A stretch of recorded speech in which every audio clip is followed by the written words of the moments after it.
Welcome back, my fellow Force users, to analysing Obi-Wan Kenobi. I'm your host, Darth Herder, aka Triple S, and in this episode we'll be analysing the 5th episode of the first season. I will be going through what I like and dislike about the episode, how it compares to and fits with other Star Wars media that I am knowledgeable of, and I'll also bring up anything I find interesting or noteworthy enough to mention. There might be spoilers for future episodes and other media related to Star Wars as well, so you've been warned. Also, I would love to hear your thoughts on this video and what other movies, TV shows, etc. you'd like to see me cover, so please let me know in a comment below.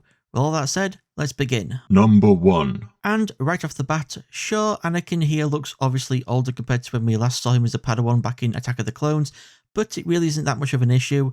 At least it isn't for me, and this is my video, so... Number 2. I know Haja is referring to being hunted by the Empire as his reason for now feeling like a real Jedi, but to me it still comes across as a bit of an asshole kind of thing to say, since he hasn't been through having pretty much everyone he knows being hunted down and murdered, so we obviously can't know how it feels to be a real Jedi. It's like someone saying they now know what it was like to be a Jew in Nazi Germany, just because they spent some time in a particularly nasty prison. Like, no, you really don't. Number 3. Hang on, what's Nietzsche and Corran doing here on Jabim? The last time we saw them, Haja sent them to someone who was going to send them to Corellia, so why are they here?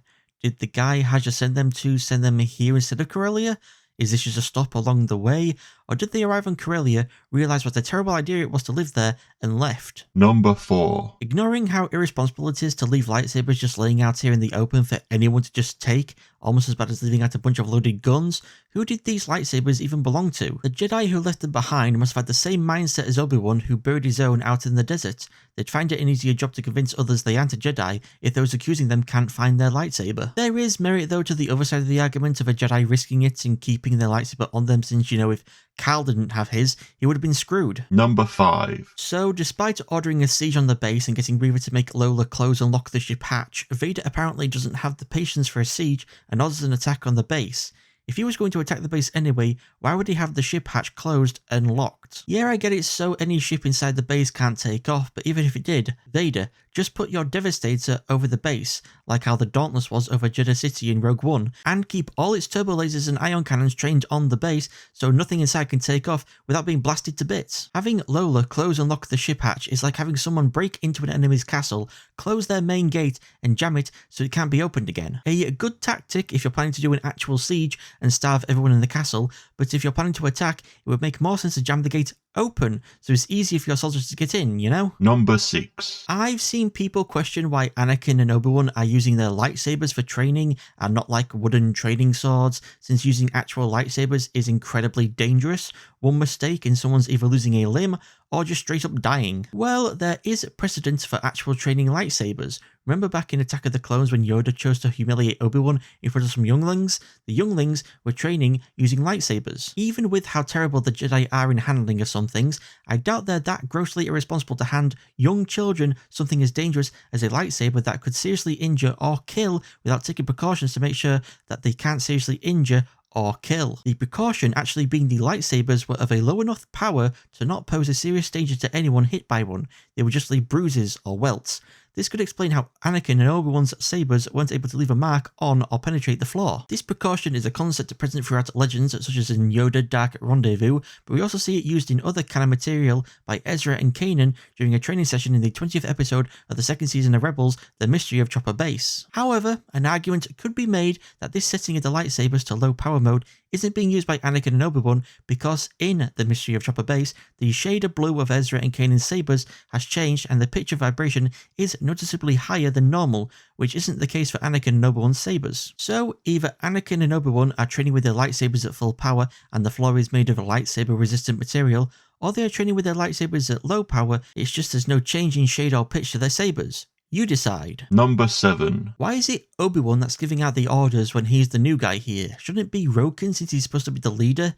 Is it because his time as a general from back in the Clone Wars taking charge and giving orders is kicking back in? Number 8. Even though Obi-Wan seems to pull a Hammond from Season 1, Episode 18, Solitude of Stargate SG-1 by telling Roken he has only 1 hour, even though Roken said he'd need 3 to 4 to override the doors, I think it's more so Obi-Wan saying the Empire ain't going to give them that long, rather than him just being impatient. Number 9. Who's more irresponsible? Din Djarin sending Grogu into the workings of his ship, or Obi-Wan letting Leia crawl into the vents. Also, why let Leia, of all people, go up into the vents to try and open the hatch doors? How much technological knowledge can she even have? Why not check around to see if there are any other kids more knowledgeable and willing to go into the vents? Or, a particularly short and skinny adult? Hang on, they don't even need to be that skinny. I'm about 16 stone and I could fit through that hatch. Not that I'd know what to do when I got in there, but still, my point stands, someone other than Leia could do this. Number 10. Bail, how did you ever become a senator being this stupid?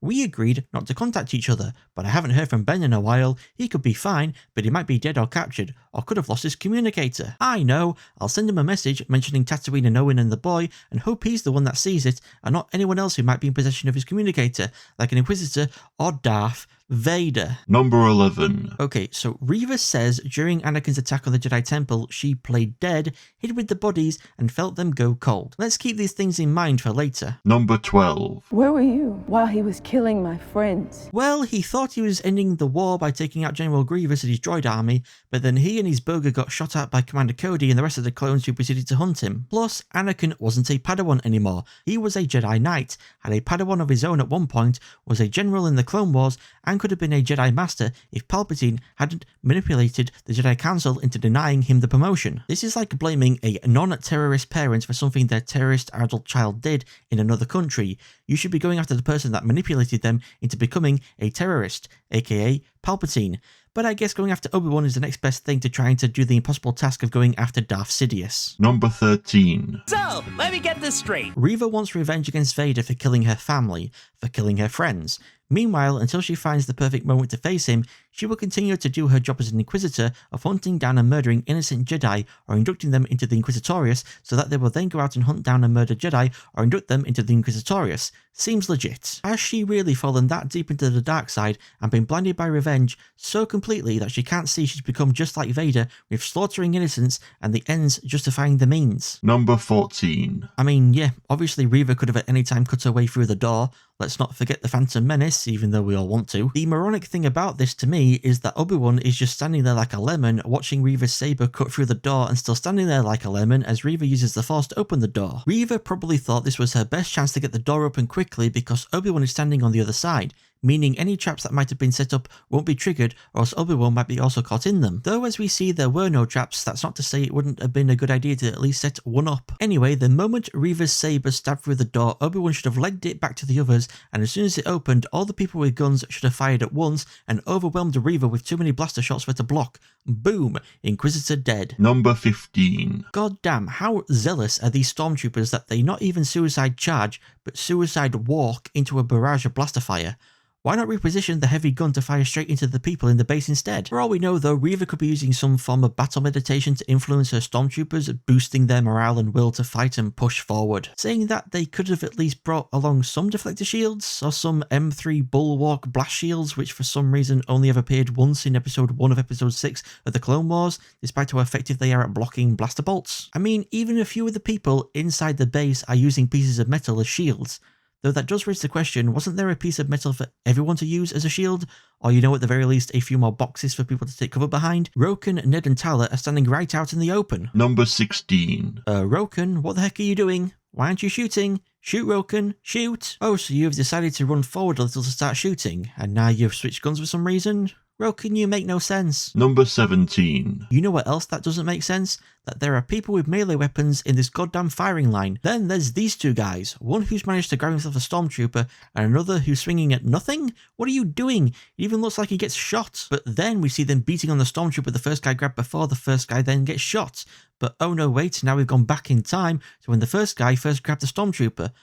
You know what? I give up on these guys. At least one of these two people gets shot in the shoulder as they're beating on a stormtrooper. Though really they should be full of blaster bolts by this point. Number 18. Okay, can someone explain to me how this stormtrooper didn't just shoot the stormtrooper in front of him?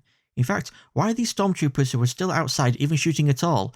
All of the rebels in the base have retreated down a tunnel. The only people in front of you are other stormtroopers, right? Also, look at this guy over here on the right just refusing to move. Like, Reva's eyesight is based on movement, and if he doesn't move, she won't see him and force him into the base to potentially die. Number 19. Nacho, no! I wonder who she went to ask to raise her son in the event she died fighting on the front lines.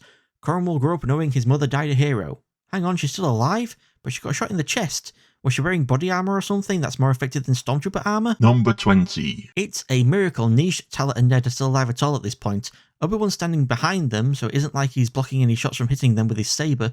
They should have been shot to heck ages ago. These stormtroopers in this episode have just the worst aim of any stormtroopers ever, and are so brain dead to the point that they run past Ned, but don't shoot him in the back of the head or anything. The Empire really should have stuck with clones. Number 21. Lucky Tala didn't get hit by an insta-kill blaster bolt so that she could shoot the door control panel and set off a thermal detonator. Also, it's a shame they didn't have more of them to throw at the stormtroopers when they were first coming into the base, though they are apparently pretty expensive, going for around 2,000 credits on the black market. Fun fact, the thermal detonator used here by Tala was actually bought from Master Replicas by prop master Brad Elliott and slightly altered as it was more efficient than making one from scratch. Number 22. Notch, why are you holding your shoulder when you got shot in the chest? Also again, how are you not dead? Number 23. At this point, why not try replacing the small child with someone who actually knows what they're doing, because it seems like Leia's realised she's in over her head, but is just refusing to admit defeat. Number 24. Ah, the classic Skywalker swing as hard as you can repeatedly technique. Number 25. Roken spitting facts that it doesn't matter if Obi-Wan surrenders himself, even if he manages to take out Reva or even Darth Vader, everyone in the base is still marked for either death or capture. Number 26. How the hell didn't the thermal detonator thermal detonate strong enough to both kill or at least injure Reva and cause a major cave-in? Number 27. Look at this poor stormtrooper here having to stand guard right next to a dead body. Couldn't he or one of these other guys moving bodies just move it out of the way? Maybe out of sight so it doesn't demoralise the other troops? Nah, we'll just leave them out there for all to see. Number 28. Okay, so at the very least, these two stormtroopers who brought Obi-Wan out clearly can hear what's being said between Reva and Obi-Wan, and should really be killed by Reva before they can inform on her. But nah, it's the old magic of they're not part of the conversation, so they've become deaf. Number 29. Okay, so is this stormtrooper dragging a fallen comrade the same as this stormtrooper dragging a fallen comrade? Because if so, that means then there were no stormtroopers at all keeping an eye on the door in case of like the rebels opening it to try and escape or counterattack. Smart. And then I guess he chose not to stay in the base dragging bodies around, since Obi-Wan seems to only have to take out 2 stormtroopers that were, I guess, just standing around with him inside the tunnel just before the second door. Plus, I like how he drops the blaster when he could have given it to the rebels to use. Number 30. There it is. Are you goddamn kidding me, Leia? It took you like 2 to 3 hours to find the goddamn thing?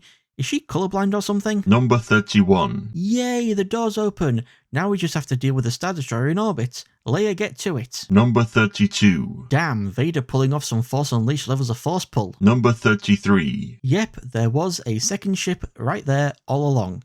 You can in fact see it right at the beginning of the episode. I just hope the ship Vader force pulled and tore apart was empty and on autopilot. Oh no, wait, The Last Jedi confirmed autopilot isn't a thing, so maybe a droid was flying it instead? Maybe this weird looking mofo. Also, I guess Vader had used up all of his force meter since he didn't even try force pulling the fleeing ship. Number 34. If only Vader hadn't ordered Reva to stand down and wanted to take on Obi-Wan just by himself, then Obi-Wan and the rebels wouldn't have escaped. He was blinded by his need for victory and wanting to prove himself that he didn't notice the other ship and let Obi-Wan escape. If he hadn't ordered Reva to stand down or had someone else leading the attack, he would have actually been successful in capturing Obi-Wan and wiping out the path. Number 35. Could you have telegraphed your attack any more, Reva? There was no need to make any mouth sounds, and you should have taken a leaf out of Second Sister's book and held your lightsaber to Vader's back before activating it. Also, I can only assume she was suppressing her presence in the Force, because if not, he sensed her coming a mile away. Number 36. Why does Reva even still try to solo Vader when it's so painfully obvious that Obi-Wan has manipulated her into killing Vader for him or getting herself killed by Vader? Did she forget Obi-Wan said that together they could take down Vader? Did she only remember the part where he said Vader would only see him? And then took that to mean Vader will only see me escaping and laughing my ass off at the thought of you believing you have any kind of chance at all against him? Number 37. I love that Vader can take on someone using a lightsaber by just blocking it with the Force. It is a bit tainted though by some meh choreography. Like, Vader doesn't turn fast enough here to make it look like Reva wasn't just intentionally missing him, and he pulls his hand out twice to slow her down her spinning saber. Then he kicks her in the shin, which for some reason makes her let go of her lightsaber straight into his waiting hand. What? Number 38. Now I'm sorry, but considering what Reva said before, that she played dead, hid with the bodies of her friends and felt them go cold, I refuse to believe she was stabbed in the stomach as a youngling and survived. If she was being literal and she actually did feel her friends' bodies go cold, dead bodies can take a while to cool down, sometimes even hours, and these kids have been running and their adrenaline levels are up from being scared, so their body heat would have been quite high. Plus, if they were just dumped all together into a big old corpse pile, that would also affect their cooldown rate of the bodies. Do you really need any more reasons to understand how unbelievable it is for a youngling, a Jedi initiate, so not even a Padawan yet, to survive being run through with a lightsaber, wrecking internal organs and probably even the spine, and then play dead and hide amongst other dead bodies? This isn't like Darth Maul surviving after being cut in half by Obi-Wan in The Phantom Menace. He was a really powerful Sith, the goddamn apprentice of Darth Sidious for crying out loud, and so able to tap into the dark side to keep himself alive. Not even a Padawan Reaver ain't doing that. What I think is happening with these flashbacks is that they're not really flashbacks of actual memories, but more like PTSD flashes with her present self just regressing into her younger self and picturing Anakin stabbing her just as Vader does here. The only defense, as I see it, for Reva actually being stabbed in the stomach when she was a youngling is when she randomly puts her hand on her stomach in the previous episode after Fifth Brother stopped using the Force on her, like they do a close-up of it as well. Number 39. God damn it, Vader, why didn't you pull a do-it and decapitate Reva just like you did Dooku? You were holding two sabers and everything. Number 40. So, Vader apparently knew the entire time that Reva wanted revenge and to kill him. This is like a twisted version of what happens to Joseph Allen in Modern Warfare 2. Sure, Reva was forcefully inducted into the Empire, whereas Allen was ordered to infiltrate Makarov's terrorist cell, but then they both killed innocents to keep their positions in their respective groups, and they both ended up getting mortally wounded by a leader of their respective groups who knew they weren't legit. Number 41. And coming as no surprise to anyone who's seen Rebels, the Grand Inquisitor is still alive. Maybe through the use of the dark side of the Force, as I mentioned before, though Padawans apparently have two stomachs, as revealed in the Solo tie novel Last Shot probably helped as well. 42. I can only assume, since the Rebel ship is only just now flying away from Jabeam, despite having taken off like 4 to 5 minutes ago, that they didn't just fly straight up directly into the waiting Star Destroyer, which the idiot rebels did, or I guess will do, in The Empire Strikes Back. Instead, they flew around the planet to try and put some distance between them and the Devastator before entering space proper, which was smart but doesn't matter anyway, since it turns out their hyperdrive ain't working. Number 43. And, of course, Reva's still alive. And of course, she finds Obi-Wan's holoprojector, which of course has her dropped, and of course it works enough to still play Bale's message, which of course he stupidly sent, and which of course Obi-Wan didn't delete, and Bale of course stupidly mentions Owen and Luke in it, and since Reva has of course met Owen before, she will now head to Tatooine. Of fucking course. To round all this off, my most disliked part of the episode goes to Vader not pulling a Dooku on Reva, and my most liked part of the episode goes to Vader dominating just using the Force against Reva using a lightsaber. Thank you all so much for watching. Don't forget to subscribe and ring that bell to be notified of when I upload new videos, and show your support for the channel by liking and sharing this video. Thank you again for watching. I've been Triple S, you've all been amazing, and I shall see you all next time. Goodbye.